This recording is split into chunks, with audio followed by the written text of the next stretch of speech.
Hi, welcome to Quid Pros Quo. I'm Zac. And I'm Rin. And today we are continuing with our world building series, starting a two-part episode on magic systems. In this first episode, we're going to break down a lot of the theory behind magic systems. And then in our next episode, we're going to talk about how to create a magic system for your world building. So, Rin, what do we need to know about the theory of magic systems?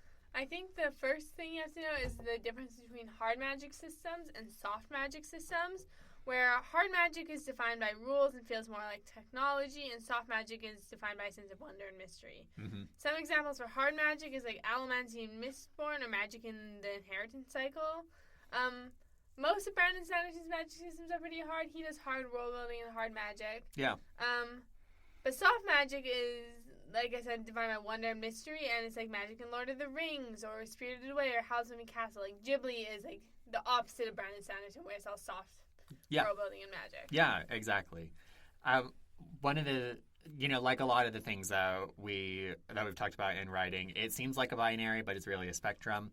And, your magic system can fall somewhere in between those two extremes. So I think of, this isn't original thought. Commentators have pointed out that Harry Potter has some elements of the magic system which are hard, and then there's some elements of the magic system which are really soft. So when you're talking about, like, casting spells, it's a harder magic system, but once you get more into, like, if you die for someone that you love, you can protect them or something, it gets a little bit softer. Also, I think that we can talk about advantages and disadvantages. Well, maybe disadvantages. I don't know if there are disadvantages per se. Yeah. But, like, soft magic, I like soft magic because, like, it gives you room to build out your world a little more. That's why Harry Potter tends to be, like, softer in the first books and harder the more you go on. Mm-hmm. So soft magic gives you a little bit more wiggle room. Mm-hmm. Hard magic, though, is easier to solve problems with because people understand, like, how it works. And we are about to get into that with Sanderson's Laws of Magic. Yeah.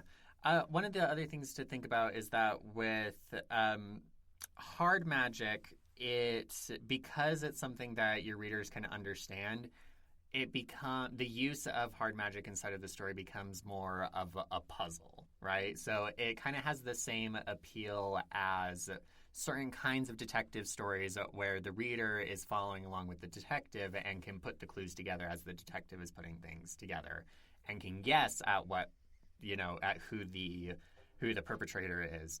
So with hard magic, you can do that, whereas soft magic tends to shift the emphasis of the narrative onto something other than the magic. So Tim Hickson, one of the people that we referenced on the show before, also known as Hello Future Me, has talked about how soft magic really lends itself to exploring psychological conflicts or exploring the emotional impact of a story more so than hard magic. We'll get into that a little bit further down below in more detail. But regardless of if you are talking about hard magic or soft magic, one of the ways that you can think about constructing magic is through Sanderson's Laws of Magic. And there are 3 of them because we love the number 3, we being collectively, not we. Humans. Yes. Humans in general, we love it when things come in 3s. Yep. That's why there's so many trilogies. Yep. So technically, there's also 4 because of the 0th law. Do you know the 0th law? Oh, I'm sure I do, but for some reason it's kind of doing that like that. It's like dial-up sounds. Okay. There's something there, but I can't reach it. How about I read each law and then I'll go into them and I'll mention the 0th law at the end of the list. So the first law is an author's ability to solve problems with magic is proportional to how well readers understand the magic. And Zac talked about this a little bit already. Number 2 is limitations are more interesting than powers. And we'll get into that. And 3 is depth over breadth, or add something new to what is already within your existing structure before adding a new structure. Mm-hmm. And the 0th law is rule of cool. Oh. If it's awesome, then use it. Yeah. And we do love like the rule of cool. His words. If it's awesome, then use it. Nice. I've read that essay like 5 times. I know what he says. pertains to both hard and soft magic systems, while the second and third laws are more relevant to hard magic systems. So let's go into the first law. Zach, do you want to talk about this? Sure. So if readers can understand magic well, then you can use it to solve problems. Because if readers don't understand how magic works, if the magic solves a problem, it can come across as a deus ex machina. Now, that's not categorically bad. A lot of people dislike deus ex machina, but there are instances where you should use that trope. So, like an example, Lord of the Rings is resolved through deus ex machina. It's not a classic deus ex machina because it's not some, benevolent turn of events, but it is a force outside of any of the main characters' control ends up throwing the ring into Mount Doom because Frodo is unable to do it. Yeah. And that was part of what Tolkien was trying to explore and part of his vision for the series. And you can use magic in the same way. You just have to be careful and purposeful about it. And the first law is something that reminds us how careful you need to be when you're trying to do that. Yeah, absolutely. Well said. The second law, Sanderson breaks up limitations into limitations, weaknesses, and costs. Where a limitation is something like you can only bend one element, like in Avatar, The Last Airbender, not the blue people one. Or you can't bring back the dead, and that's in a lot of things, but I think first of Aladdin, like Genie. Mm-hmm. Rule number 3, I can't bring back the dead. It's not a pretty picture. Yep. A weakness is more along the lines of, like, you have to be able to speak to use the magic. Or, like, bending, you have to have, like, your hands free. Yep. And then a cost is something like, the more magic you use, the quicker you age. What is that from? You put this one in. I don't know if it is from anything. If it is, please let us know. I just came up with this when I was writing this. It's definitely in something, but I can't think of what it is. Oh, I'm sure it is. It's not the Gothel. Oh. But doesn't she use magic to undo the aging? Maybe it's not the Gothel. And that was the vibes. But maybe she got old already. Yes, she was already old. Yeah, I don't know. Anyways, we're not discussing Tangled on this show. We can do a bonus episode for that. And then when you have limitations, weaknesses, and costs together, you create interesting conflict. And conflict is at the heart of any story. Yeah. You don't have to have all three for every single aspect of your magic system. You can kind of mix and match. But the important thing is that all of these limits create conflict. And so it's interesting and it's fun. Absolutely. So with the third law, we summarized it as breadth over depth over breadth the other way around. Or you want to explore a feature of the magic system that you've already established before adding something new to it. The Last Airbender is a great example of this, right? The main bit of The Last Airbender is pretty well defined. You have different nations of people where there are some people who can bend one element, and just one. But when you have people who can bend just one element, you can play with, you can have the water tribe that is going to be, creating structures out of ice, and we can play with blood bending, and you can suck water out of trees, and, all of that fun stuff.